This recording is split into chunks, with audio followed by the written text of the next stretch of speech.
अब हम ले रहे थर्मोडायनेमिक्स। थर्मोडायनेमिक्स हमारा हो चुका है, वैसा का वैसा ही है, बोर्ड में जैसे पढ़ा है वैसे, बस थोड़ा सा एक बार रिवाइज करना कॉम्पिटिटिव के लिए, तो देख लेना हो। Now what is thermodynamics? It is the branch of physics that deals with, अपन इसमें स्टडी करते हैं exchange of heat between two bodies.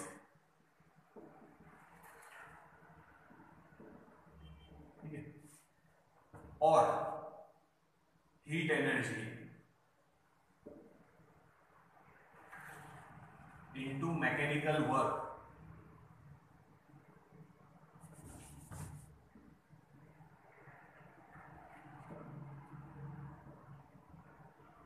और वाइस वर्सा, इसलिए दोनों तरफ एरो दे दी। तो ये अपना चैप्टर हुआ है, फिर से पूरा चैप्टर हुआ है थर्मोडायनेमिक्स। अगर आप चाहें तो वीडियोस है अभी भी, वो आप देख लो एक बार। नोट्स नहीं दिए है, पर अब जैसे लॉकडाउन खत्म होगा तो मैं ऑलमोस्ट सारे नोट्स आप लोगों को बुला के दे दूंगा।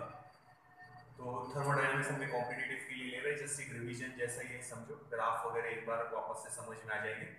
तो what is thermodynamics? Thermodynamics is the branch of physics that deals with or that include the study of exchange of heat between two bodies। हम दो बॉडीज के बीच में हीट एक्सचेंज का स्टडी कर सकते हैं, और we are going to study the conversion of heat energy into mechanical energy और vice versa।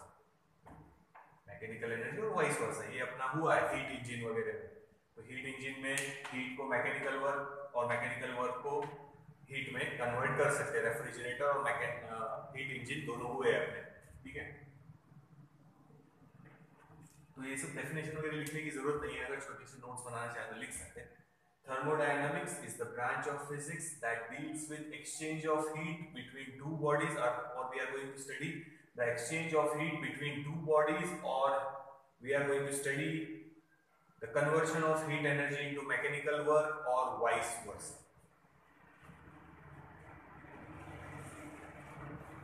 मैकेनिकल वर्क मतलब भी एनर्जी है, समझो, चाहे तो आप लिख सकते ब्रैकेट में,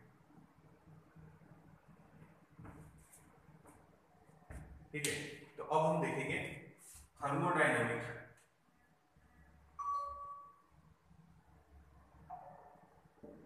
सिस्टम। थर्मोडायनामिक सिस्टम जैसे एक कंटेनर में वाटर रखा है हमने बॉईल होने के लिए, तो इसके अंदर क्या है, लार्ज नंबर ऑफ एटम्स और मॉलिक्यूल्स भी बोल सकते हैं।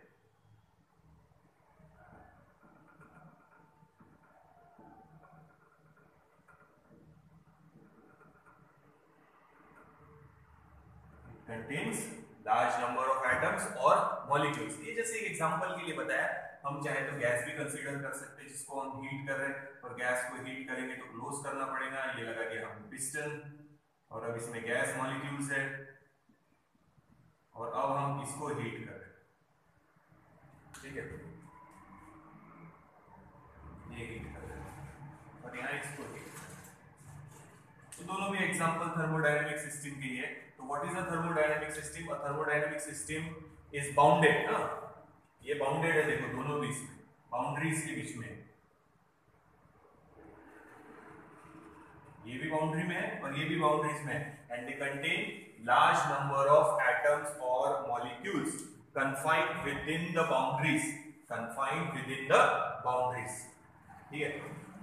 तो ये हो गया हमारा थर्मोडायनामिक सिस्टम, ये हो गया हमारा थर्मोडायनामिक सिस्टम। इस सिस्टम को छोड़ दो, इसको छोड़ के जो भी बचेगा वो है सराउंडिंग, इनको छोड़ के जो भी बचेगा वो हो गया सराउंडिंग। तो तीन टाइप के थर्मोडायनामिक सिस्टम है, आपका केमिस्ट्री में भी हुआ होगा, मैंने भी बताया है, फिर से एक बार लेंगे वो। तो याद रखना, what is the thermodynamic system? It is a collection of large number of atoms or molecules. These molecules are bounded within, या confined है, bounded है within fixed boundaries। इस सिस्टम को छोड़ दो, इसके आजू बाजू में जो भी बचा है वो सब क्या है, सराउंडिंग। इन मॉलिक्यूल्स को और इस कंटेनर को छोड़ के जो भी बचेगा वो है surrounding. Anything outside the mechanical system या thermodynamic system is called surrounding. Surrounding के साथ हीट एक्सचेंज हो सकती, मैटर एक्सचेंज हो सकता है या नहीं भी हो सकता, डिपेंडिंग अपॉन हीट एक्सचेंज हो रही या मैटर एक्सचेंज हो रहा या कुछ भी एक्सचेंज नहीं हो रहा। There are three types of thermodynamic system. तो ये लेते हैं, फिर फिर से एक बार थर्मोडायनेमिक्स की डेफिनेशन याद रखो, it is the branch of physics that study exchange of heat between two bodies, और we are going to study the conversion of heat energy into mechanical work और vice versa। तो वो हुआ है refrigerator और heat engine अपना, उसमें अपन ने यही स्टडी किया था। Now what is a thermodynamic system? तो याद रखो thermodynamic system it is a collection of large number of atoms और molecules, it is confined within the boundaries. ये जो मॉलिक्यूल्स है या तो गैस मॉलिक्यूल है या लिक्विड मॉलिक्यूल्स है, ये बाउंड्रीज में कन्फाइंड है। इनको छोड़ दो, ये छोड़ दो, इसके आजू बाजू में जो भी बचा है वो सब क्या है? सराउंडिंग, जिसके साथ वो हीट एक्सचेंज कर सकते हैं या मैटर एक्सचेंज कर सकते हैं, या हीट और मैटर दोनों भी एक्सचेंज हो सकता या दोनों भी एक्सचेंज नहीं हो सकते। तो रिमेनिंग जो बचा है उसको हम सराउंडिंग बोलेंगे। अब डिपेंडिंग अपॉन क्या एक्सचेंज हो रहा क्या नहीं हो रहा, there are 3 types of thermodynamic system. ये देख लो एक बार, फिर आगे बढ़ते हैं। तो याद रखना anything outside the thermodynamic system जिसके साथ एनर्जी या मैटर एक्सचेंज होगा that is called surrounding.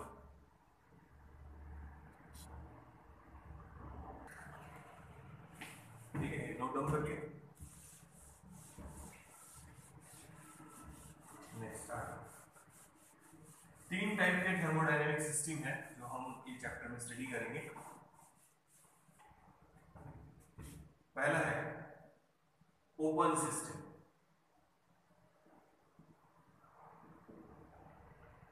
Open system में बता देता पहले, ये कंटेनर हो गया, एग्जांपल ले लेंगे, इसमें समझो वाटर है, बॉईल कर रहे हैं, वाटर बॉईल कर रहे हैं, ठीक है, ये वाटर है, बॉईल कर रहे हैं। तो बॉईल कर रहे हैं हम लोग वाटर को ओपन कंटेनर में, तो मैटर भी एक्सचेंज होगा, यहां से क्या एक्सचेंज हो रहा? मैटर, और साथ में हीट भी एक्सचेंज होंगी सराउंडिंग के साथ। तो जो कंटेनर गर्म हुआ है सराउंडिंग के साथ क्या एक्सचेंज करेगा? हीट। इधर बना सकते हो हीट एक्सचेंज, तो हीट भी एक्सचेंज हो रही, मैटर भी एक्सचेंज हो रहा। Such system is called open system. Example याद रखो, बॉइलिंग ऑफ वाटर। हम वाटर बॉईल कर रहे हैं तो वेपर्स बाहर निकलेंगी, सराउंडिंग में जाएंगी, यानी मैटर एक्सचेंज हो रहा और कंटेनर सराउंडिंग के साथ क्या एक्सचेंज कर रहा? हीट। ठीक है, नेक्स्ट क्लोज सिस्टम।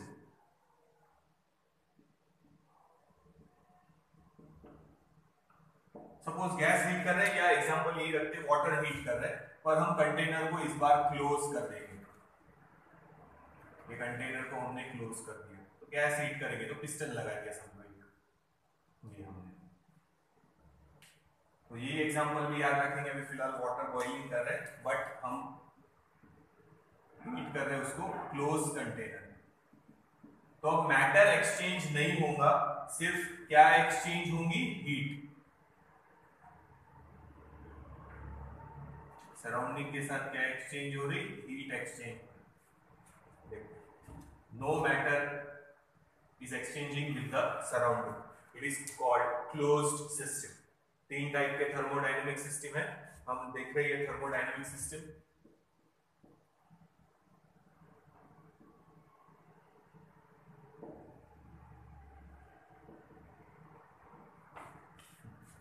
तो पहला है ओपन सिस्टम जहां मैटर और हीट दोनों एक्सचेंज हो रहे हैं।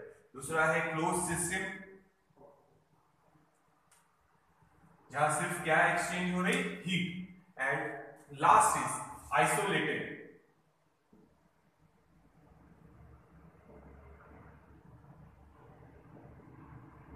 सिस्टम। तो आइसोलेटेड सिस्टम कैसे नहीं रहती? वही वाटर का एग्जांपल याद रखो,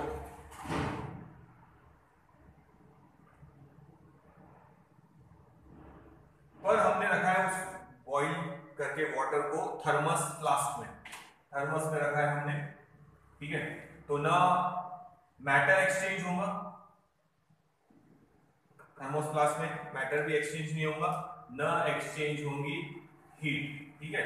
दोनों भी एक्सचेंज नहीं हो रहे, ना हीट एक्सचेंज हो रही ना मैटर एक्सचेंज हो रहा, ध्यान रखना। तो such system is called isolated system. Thermos flask का एग्जांपल याद रख सकते। The exchange neither energy nor matter with the surrounding. तो याद रखना, तो ये जो सिस्टम है, द मैटर एक्सचेंज होगा, द हीट एक्सचेंज होगी। तो यहाँ हीट एक्सचेंज हो रही मतलब एनर्जी एक्सचेंज हो रही, मैटर भी एक्सचेंज हो रहा, तो that is called open system. Close system सिर्फ क्या एक्सचेंज हो रहा है, heat, no matter is exchanging, matter exchange नहीं हो रहा सराउंडिंग के साथ। यहाँ मैटर और हीट दोनों भी एक्सचेंज नहीं हो रहे, क्रॉस लगाया देखना। तो ये तीन टाइप के सिस्टम है थर्मोडायनेमिक सिस्टम। देखो जस्ट शॉर्ट में लिखना है तो लिख सकते,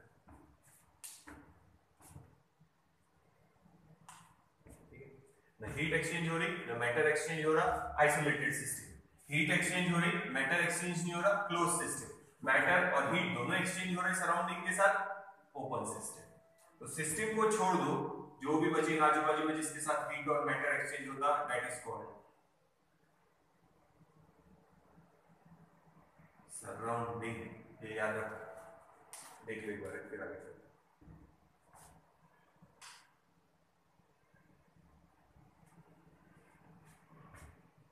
नोट डाउन कर लो फिर सुविधा।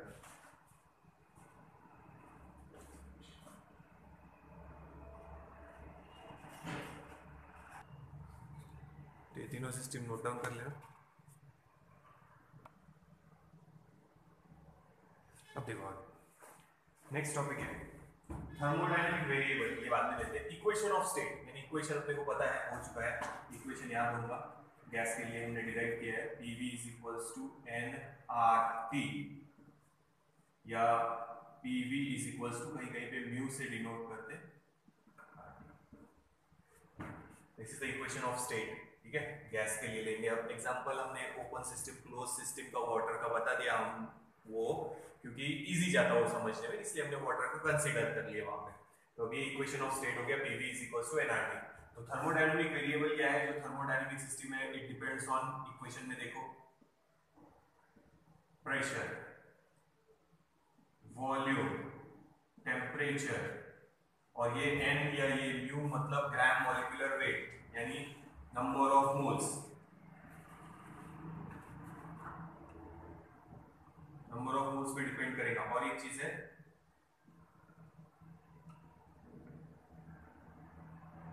Internal energy, it also depends on internal energy, depends on,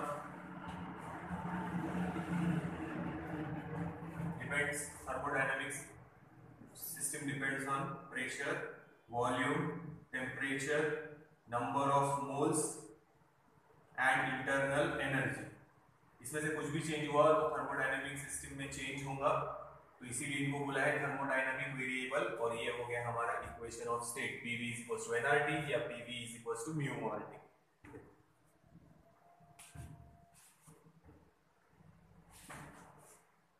note down कर लो।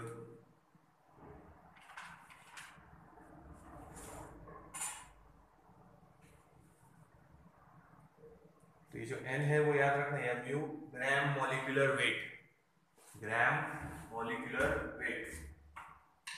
ये जो है ये n, ये म्यू ग्राम मॉलिक्यूलर वेट। तो मास लगेगा ग्राम में, अपॉन में मॉलिक्यूलर वेट, तो आप लोगों को मिल जाएगा नंबर ऑफ मोल्स। तो मास केजी में नहीं लेना, अगर मास दिया है तो ग्राम में लेना, मॉलिक्यूलर वेट से डिवाइड करेंगे तो ये n का आंसर मिल जाएगा। PV = nRT। Boyle's law, Charles law और गेल ल्यूसिक लॉ को मिला के ये इक्वेशन बनता, PV = nRT। तो याद रखना thermodynamic variable, thermodynamic system consequences पे डिपेंड करेगा, pressure, volume, temperature, number of moles, equation में आगे। और एक याद रखना इंटरनल एनर्जी, इसमें से कुछ भी चेंज हुआ तो थर्मोडायनेमिक सिस्टम में चेंज होगा, इसलिए उसको बोला है थर्मोडायनेमिक वेरिएबल। और उसको जो डिफाइन करने वाले हैं, एक्सप्लेन करने वाला जो इक्वेशन है, that is equation of state and it is PV = nRT। ये नोट डाउन कर लो, इसको मिटा रहा है।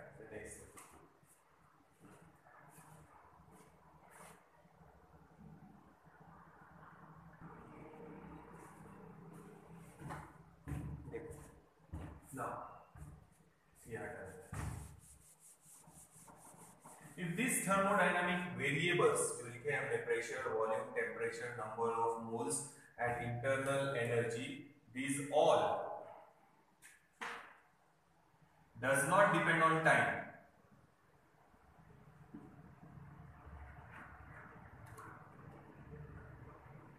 यानी टाइम के साथ चेंज नहीं हो रहे, then that is called thermodynamic equilibrium. It is called thermodynamic equilibrium. देखिए, तो याद रखना, if thermodynamic variable does not depend on time, यानी अगर ये डिपेंड नहीं कर रहे टाइम के ऊपर, यानी ये वैल्यूज चेंज नहीं हो रही, then it is called thermodynamic equilibrium. पहला है mechanical equilibrium.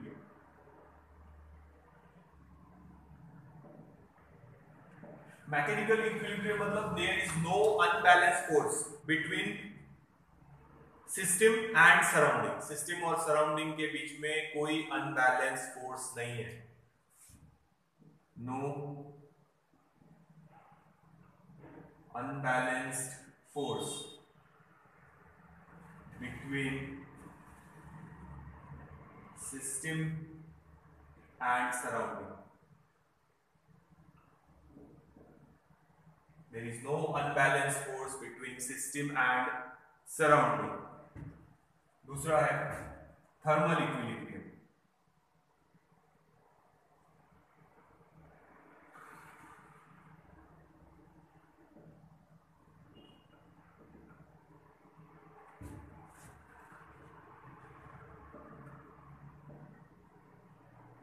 Mechanical equilibrium, thermal equilibrium. Thermal equilibrium में लिखेंगे the temperature is constant throughout the system and surrounding. Temperature is constant throughout system and surrounding.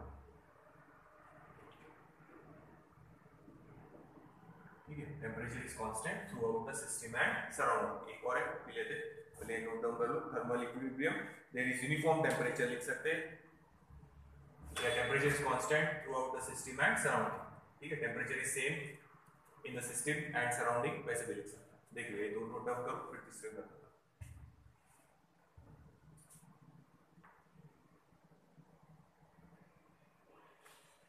तीसरी यहाँ लिख देते हैं. याद रखना, अगर थर्मोडायनेमिक वेरिएबल ये जो है they are not changing with respect to time, then the system is said to be in thermodynamic equilibrium. अलग अलग टाइप के थर्मोडायनेमिक इक्विलिब्रियम है, तीन बता रहे हैं हम लोग. Mechanical equilibrium, there is no unbalance force between the system and the surrounding. Thermal equilibrium, temperature is constant throughout the system and the surrounding. And chemical equilibrium,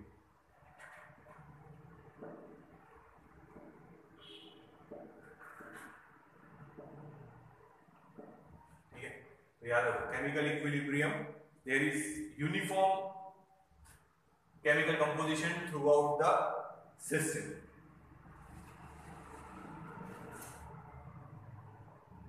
uniform chemical composition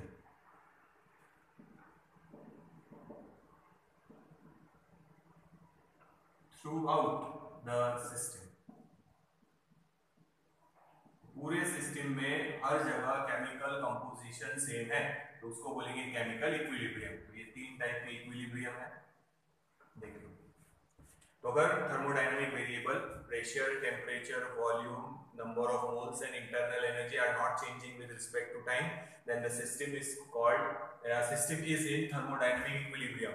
तीन type के thermodynamic equilibrium है. Mechanical equilibrium, system और surrounding के बीच में mechanical force, no unbalanced force between system and surrounding. Thermal equilibrium, temperature is constant same throughout the system and the surrounding. And chemical equilibrium, uniform chemical composition throughout the system. पूरे system में एक जैसा chemical composition होना चाहिए. देखो आगे चलते हैं.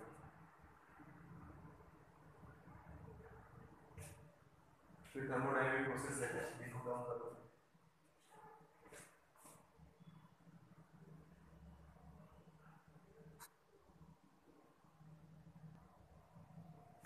thermodynamic process, the process in which state of the system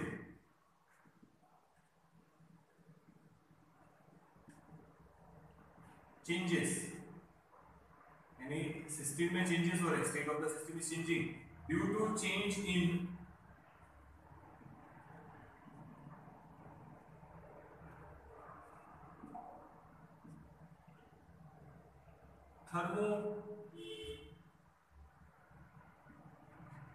thermodynamic variable. अभी बताया था थर्मोडायनामिक वेरिएबल कौन से थे, प्रेशर, टेम्परेचर, वॉल्यूम, मेन तो यही है, फिर number of moles,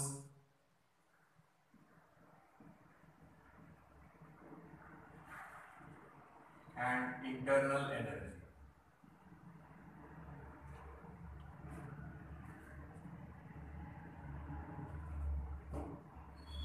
what is the thermodynamic process? ऐसी प्रोसेस जिसमें सिस्टम का स्टेट चेंज होगा।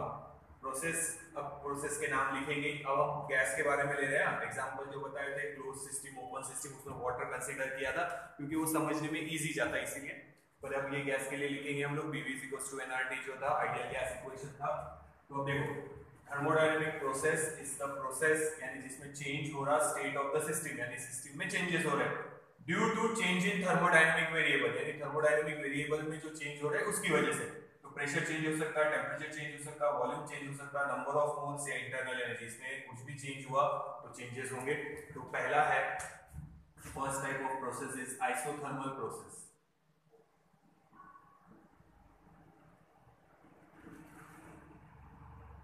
केमिस्ट्री में भी हुआ है, अपना थर्मोडायनामिक्स हुआ है उसमें भी हुआ है। आइसोथर्मल प्रोसेस में, आइसोथर्मल यानी याद रखना टेम्परेचर रिमेन्स कांस्टेंट, बाकी कुछ भी होगा पर टेम्परेचर कांस्टेंट रहेगा। Second,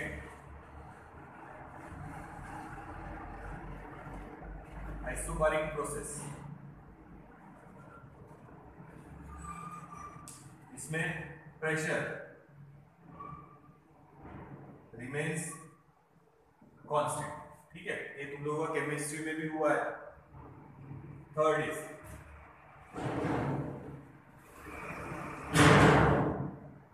isochoric process in which volume remains constant. ये तीन हो गए, ये नोट डाउन करो, फिर ये मिटा है। फिर से याद रखना what is the thermodynamic process. Process का मतलब हमको समझ में आता ऐसी प्रोसेस जिसमें state of the system is changing, या सिस्टम में चेंजेस हो रहे हैं। किसकी वजह से चेंज हो रहे हैं? Due to change in thermodynamic variable. Thermodynamic variable में जो चेंजेस हो रहे हैं, थर्मोडायनामिक वेरिएबल याद रखना, पहचानने के लिए आए तो pressure, temperature, volume, number of moles and internal energy. Internal energy भी आती है उसमें। तो इसमें से कुछ भी चेंज हुआ तो सिस्टम में चेंजेस होंगे। तो हम यहाँ अलग अलग टाइप ऑफ थर्मोडायनामिक प्रोसेस ले रहे हैं। पहली है, यानी हम आइसोथर्मल प्रोसेस यानी टेम्परेचर क्या रखना है? कांस्टेंट। तो गैस को कंप्रेस कर रहे हैं या एक्सपांड कर रहे हैं स्लोली, ऐसे एग्जांपल आएंगे बाद में, तो वहां टेम्परेचर क्या रहेगा? Constant. Isothermal process, isothermal process हो गई। अडायाबैटिक, सॉरी अडायाबैटिक बाद में, isobaric process pressure is constant, जहां प्रेशर कांस्टेंट रहेगा। गैस को हीट कर रहे हैं पिस्टन वाले कंटेनर में, जैसे जैसे आप हीट करेंगे गैस एक्सपांड होगी, pressure will remain constant. Isochoric process, volume remains constant, container को पैक रखेंगे और अब इसमें जो गैस है उसको हीट कर रहे हैं। तो ये सब आप लोगों को केमिस्ट्री में हुआ है, मैंने भी एक्सप्लेन किया है। आगे उसको डिटेल में लेंगे तब अच्छे से एग्जांपल समझाऊंगा। तब ये तीन प्रोसेस लिख लो पहले, यही प्रोसेस अब हमारे को स्टडी करना है।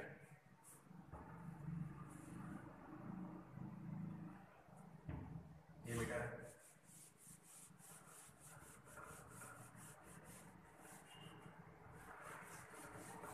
देखो, पहले नोट डाउन करो, फिर फोर्थ वाली प्रोसेस में।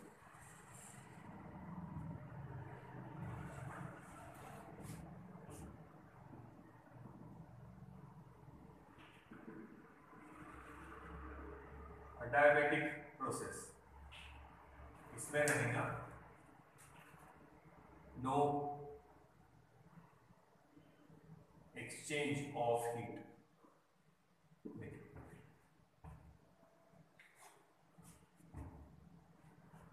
नो एक्सचेंज ऑफ हीट या नो ट्रांसफर ऑफ हीट भी लिख सकते हैं, एक्सचेंज की जगह transfer of heat. Next is reversible, यानी जिन प्रोसेस को हम रिवर्स कर सकते हैं, और इरिवर्सिबल।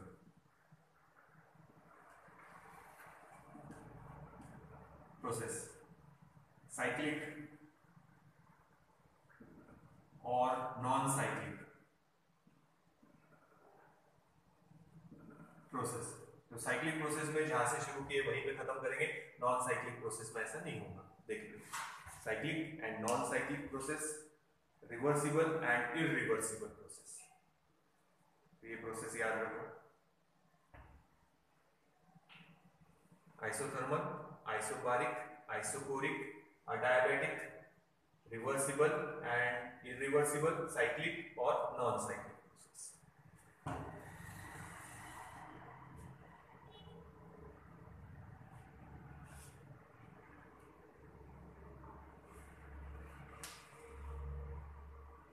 ठीक है, तो इनमें जो भी चेंज होगा वो हम पीवी ग्राफ में बताएंगे। क्या में बताएंगे? PV graph. कोई भी सिस्टम को जब हम PV graph, pressure volume graph में रिप्रेजेंट करेंगे किसी भी चेंज को, तो it is called indicator diagram.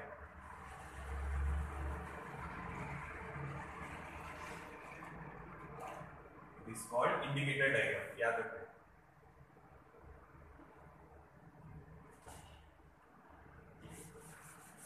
वापस से लिख, पहले नोट डाउन करो,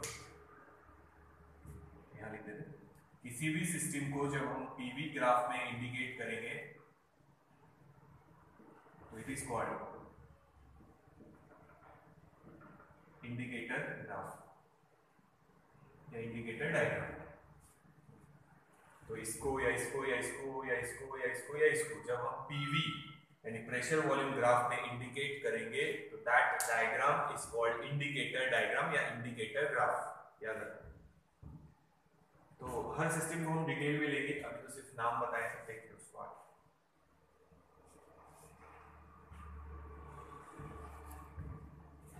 तो लॉज से शुरुआत करेंगे, बाद में लॉज हो जाने के बाद हम लोग सिस्टम पे चलेंगे। तो ये सब सिस्टम हम स्टडी करने वाले हैं, isothermal, isobaric, isochoric, adiabatic, reversible, irreversible, cyclic, non cyclic. जब भी हम कोई सिस्टम को डिफाइन करेंगे, उसको एक्सप्लेन करेंगे, तो हम उसका पीवी ग्राफ बनाएंगे कि कैसे आएगा प्रेशर वॉल्यूम ग्राफ।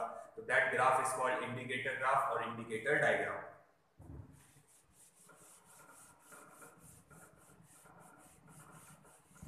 तो लॉज ऑफ थर्मोडायनेमिक्स लेंगे, जीरो से शुरुआत करेंगे, जीरोथ लॉ ऑफ थर्मोडायनेमिक्स। ये हुआ है हम लोगों का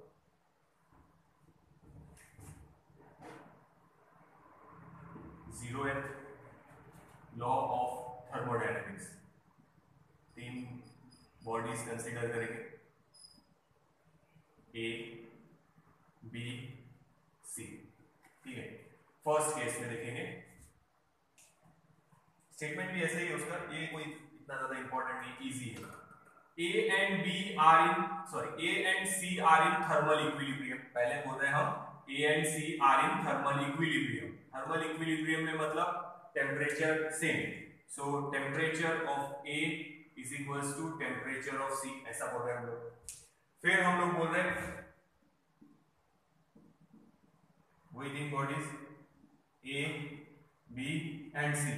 हम बोल रहे हैं कि B and C are also in thermal equilibrium. पहले हमने बोला A और C थर्मल इक्विलिब्रियम में, हम बोल रहे हैं B और C थर्मल इक्विलिब्रियम में, यानी temperature of B is equals to temperature of body C। तो ये दोनों को अगर हम देखेंगे, ये और ये मैथ्स में किया होगा ना, TA is equals to TC, TB is equals to TC, so we can say TA is equals to TB।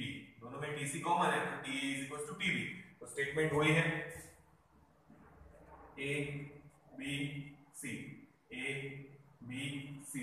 Thus we can say A and B are also in thermal equilibrium. ये statement हो गई, ठीक है। फिर से सुन लो, statement सुन लो। According to zeroth law, if two bodies A and C are in thermal equilibrium, B and C are in thermal equilibrium, then we can say A and B are also in thermal equilibrium। यानी इन दोनों का temperature same है, इन दोनों का temperature same है, तो definitely A और B का भी टेम्परेचर सेम होगा। ठीक है, अगर ये टी में नहीं समझ में आ रहा तो ऐसे भी लिख सकते हैं। अभी फिलहाल लॉ का स्टेटमेंट ही इंपॉर्टेंट है। हम यहाँ लिखेंगे A is equals to C, यानी temperature of A is equals to C। दूसरी केस में लिखा है B is equals to C, तो देखो C दोनों में कॉमन है, तो हम लिख सकते हैं A is equals to, बस वही, फिर से जीरो लॉ का स्टेटमेंट सुन लो। A and C are in thermal equilibrium, B and C are in thermal equilibrium, thus we can say that A and B are also in thermal equilibrium। This is zeroth law of thermodynamics, easy है, simple है, याद रखो कि A और C का temperature same है, B और C का टेम्परेचर सेम है, तो डेफिनेटली A और B का भी टेम्परेचर सेम है। इजी है, zeroth law, नोट डाउन कर लो, फिर आगे चलो।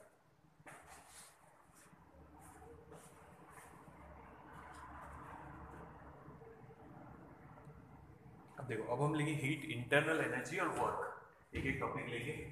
पहले हम लेंगे heat, it is denoted by symbol delta Q. Now what is heat? Heat is the energy, heat is the energy. Heat क्या है? Energy which is exchanging between, exchange हो रहा है इस हीट का between system and surrounding। So what is heat? Heat is the energy which is exchanging between system and surrounding। जैसे हम gas को हीट कर,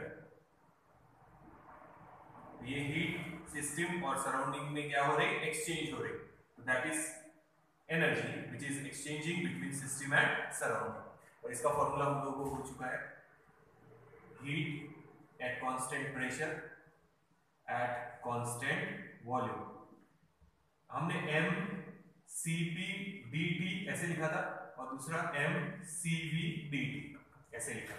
देख लेना एक बार, स्पेसिफिक हीट के सामने उसमें समझाया है, ट्राइंगल भी ले सकते हैं, डेल्टा टी या dt जो भी लिखना है। तो amount of energy required to raise the temperature of unit mass of a substance, unit mass लिखा है, तो unit mass of a substance या तो एट कांस्टेंट प्रेशर या तो एट कांस्टेंट वॉल्यूम, ये पूरा स्पेसिफिक हीट में समझा है, एक बार आप लोगों ने देख लेना है। तो अगर मोल बोलेंगे तो मोलर स्पेसिफिक हीट लेंगे, तो यहाँ हम n भी लिख सकते हैं, म्यू लिख रहे हैं, चलेगा। अभी हमने बोला है म्यू लिखो या n लिखो, एक ही बात है। Mu is number of moles, gram molecular weight, याद रखना, जो हमने इक्वेशन में डाला था, PV = nRT। आप चाहे तो म्यू की जगह n भी लिख सकते हैं, ये n की जगह हम लोग फिलहाल म्यू लिख रहे हैं। तो ये चैप्टर में म्यू से डिनोट किया है, तो म्यू से कर देते हैं। तो ये हो गए energy which is exchanging between system and surrounding, it is called heat, और ये उसका फॉर्मूला। और हम लोगों ने ये भी लिखा था Cp is greater than Cv, ये टोटल एनर्जी हम लोग जो है वो सप्लाई कर रहे हैं, तो it is delta T is equal to, ये है इंटरनल एनर्जी के लिए जो मिलेगा वो, और remaining appear as a work done, PdV। ये dV मतलब चेंज इन वॉल्यूम, ये प्रेशर। तो हम जब गैस को हीट करेंगे तो इसमें दो चीजें होंगी, एक इंटरनल एनर्जी चेंज होगी प्लस क्या होगा? External work done. ये पूरा एक्सप्लेन किया है। इसी के बाद हम लोगों ने वो इक्वेशन निकाला था, Cp - Cv = R। तो समझाया है ये पूरा इक्वेशन अपन ने अच्छे से एक्सप्लेन किया है, ध्यान रखना। इंटरनल एनर्जी आने वाला इसलिए बता दिया कि ये है हमारी इंटरनल एनर्जी का इक्वेशन। तो जब हम इसको एनर्जी सप्लाई करेंगे तो यहाँ एनर्जी दो पार्ट में डिवाइड होगी, एक उसके इंटरनल एनर्जी बढ़ाने के लिए, यानी गैस का टेम्परेचर और इंटरनल एनर्जी बोल सकते हैं हम लोग, काइनेटिक एनर्जी बढ़ाने के लिए, और दूसरा रिमेनिंग पार्ट पिस्टन को मूव करने में, यानी वर्क डन। तो ये है हमारी इंटरनल एनर्जी, याद रखना। ये एनर्जी यूज होगी to increase the internal energy, और ये है हमारा वर्क डन।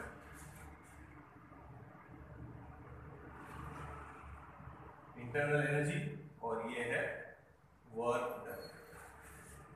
तो ये हम लोगों ने लिख के दिया था, ये टोटल एनर्जी जो सप्लाई कर रहे हैं वो ये है, ये इंटरनल एनर्जी यानी काइनेटिक एनर्जी मॉलिक्यूल्स की बढ़ाएगा या कम करेगा जो भी है, and this is work done, P dV, P is the pressure and dV is the change in volume। तो उस पर से हमने Cp minus Cv is equals to R निकाला था। तो एक बार मिटाइए इसको। तो ये याद रखो, हीट का डेफिनेशन और इक्वेशन हो गई, नोट डाउन कर लो।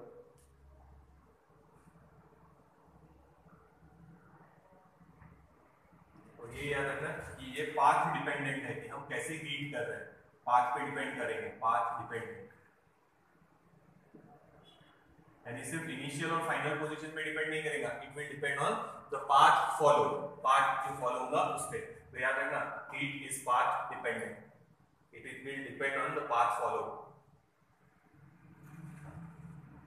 ये लिखना है, ये लिखना है, ये मत लिखना, कोई जरूरी नहीं। याद रखना हीट यानी जो एनर्जी एक्सचेंज हो रही है बिटवीन सिस्टम एंड सराउंडिंग, तो स्पेसिफिक हीट वाले फॉर्मूले।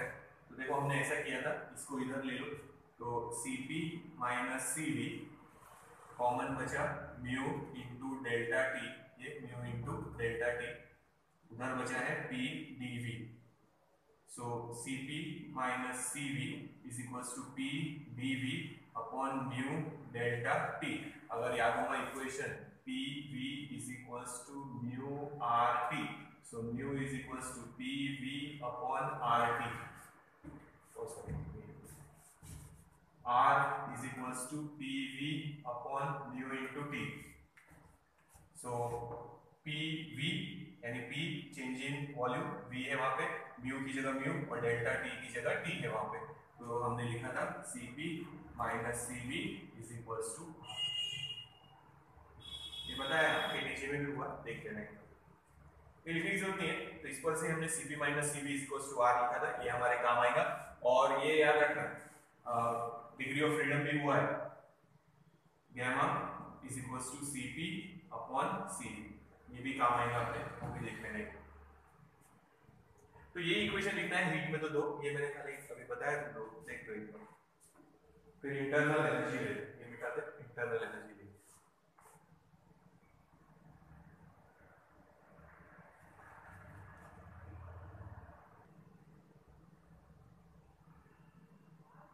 Next is internal energy, heat हो गया, internal energy, it is the energy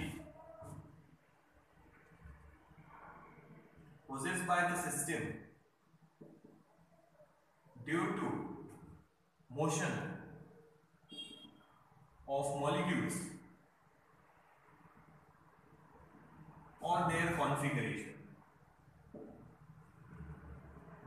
तो मॉलिक्यूल्स जो गैस के मूव हो रहे हैं उनकी वजह से जो एनर्जी है that is kinetic energy, motion of molecule या कॉन्फ़िगरेशन पोटेंशियल एनर्जी, ठीक है, लिखते हैं।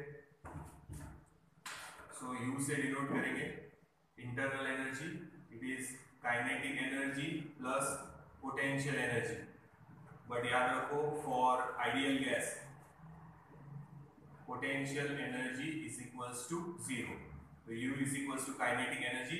मोनोएटॉमिक गैस के लिए हम लोगों ने ये डिराइव किया है 3/2 RT या nRT लिखा था हम लोगों ने, 3 डिग्री ऑफ फ्रीडम, और उस पर से निकाला था एनर्जी 3/2 RT। देख लेना काइनेटिक थ्योरी ऑफ गैसेस में energy possessed by an ideal gas 3/2 nRT, n की जगह खाली अभी हम म्यू लिख रहे हैं। ये इक्वेशन है आइडियल गैस, मोनोएटॉमिक गैस के लिए भी बोल सकते हैं, ये समझो, ये वाला देखो।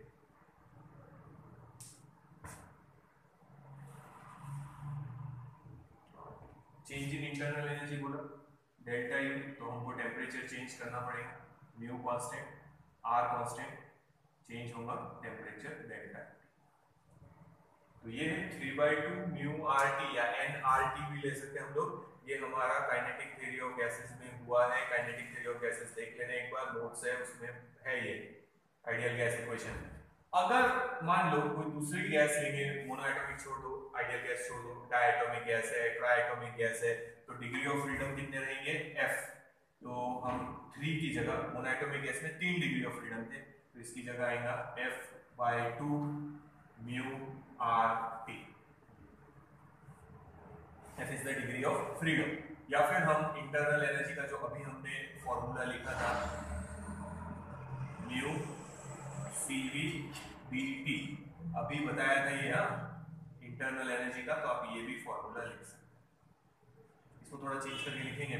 अभी बताया था ये वाला इक्वेशन कि आप जो एनर्जी सप्लाई कर रहे हैं mu Cp into delta T, it is used in to increase two ways to increase the internal energy, mu Cv delta T plus work done PD।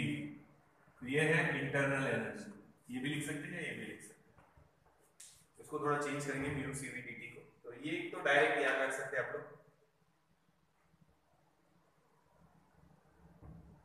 तो अब जो इक्वेशन बता रहा याद रखना, इसको चेंज करेंगे थोड़ा सा।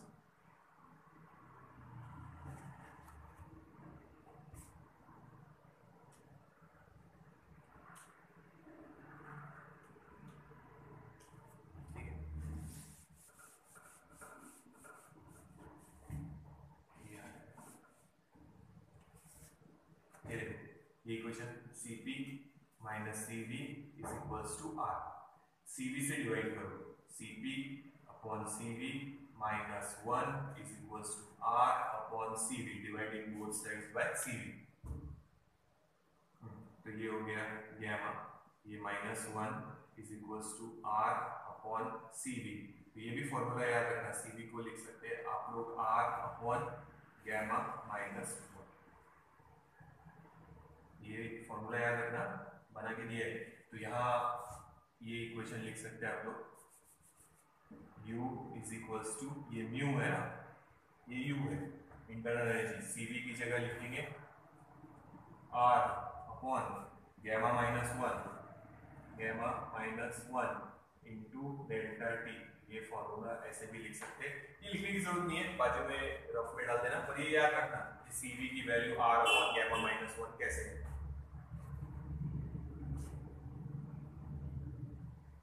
ठीक है, तो ये याद रखना कैसे किया इसको सिंप्लीफाई। Cp से भी डिवाइड करके देख सकते हैं, ये भी अभी सब्स्टिट्यूशन कर दिया। Cp से डिवाइड करेंगे तो 1 minus Cv upon Cr, Cp is equals to R upon Cp से डिवाइड करके। नाउ 1 माइनस ये हो गया 1 upon gamma, Cp upon Cv is gamma, तो ये it is R upon Cp, cross multiply करो, gamma minus 1 upon gamma is equals to R upon Cp। तो it implies Cp is equals to gamma into R upon gamma minus 1। ये भी हमारे काम आएंगे। तो दोनों वैल्यूज याद रखो, Cv की हमने यहाँ क्या सब्स्टिट्यूट किया है, R अपॉन गैमा माइनस 1। उसी तरह Cp की वैल्यू याद रखना, gamma into R upon gamma minus 1। ये हम बाद में डिराइव नहीं करेंगे, ये भी स्टेप याद रखो। ठीक है, देख लो एक बार।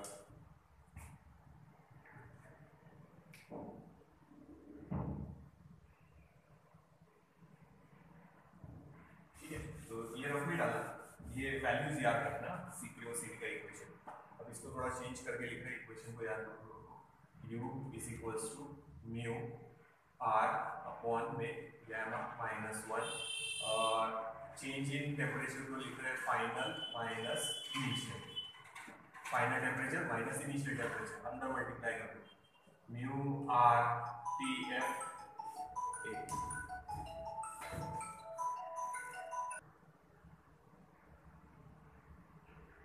ठीक है, तो अंदर मल्टीप्लाई कर दिया, minus mu R Ti initial, ये टेम्परेचर फाइनल, अपॉन में गैमा माइनस 1। तो अब याद होगा अगर आप लोगों को PV is equals to mu RT, ये देखो म्यू RT, तो ये इनिशियल के लिए है, देख लो एक बार पहले, ये PV is equals to nRT। तो यहाँ लिख सकते हैं हम लोग PF VF, इसकी जगह PV is equals to mu RT minus PI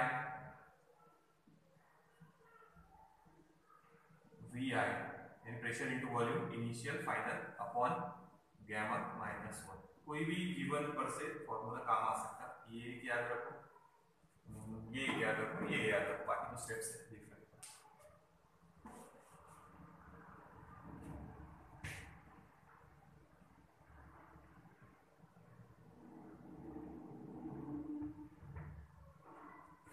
ठीक है, टोटल कर लेना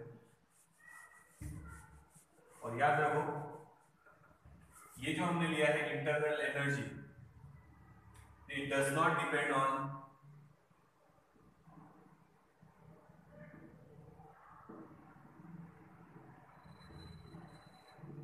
पाथ फॉलोड। इनिशियल और फाइनल पोजीशन पे डिपेंड करेगा। It only depends on initial and final position. तो आप चेंज इन इंटरनल एनर्जी ये निकाल सकते हैं initial sorry final minus initial, बस। तो इसीलिए इसको बोलते हैं point function. It will only depend on initial and final position. It does not depend on path followed. तो याद रखना, it depends on initial and final position. Path कौन सा फॉलो कर रहे हैं उस पर नहीं, इनिशियल और फाइनल। इनिशियल कितनी थी एनर्जी, फाइनल कितनी है उसके पास एनर्जी, दोनों को माइनस कर देंगे तो चेंज इन एनर्जी मिल जाएगा। पाथ फॉलोड पे कुछ भी डिपेंड नहीं करेगा, इसीलिए इसको बोलते हैं पॉइंट फंक्शन। याद रखना, पॉइंट फंक्शन। हीट हो गया, इंटरनल एनर्जी हो गया, अब लेना है वर्क। वर्क का थोड़ा सा लेंदी है तो हम लोग नेक्स्ट वीडियो में इसको कंटिन्यू करेंगे।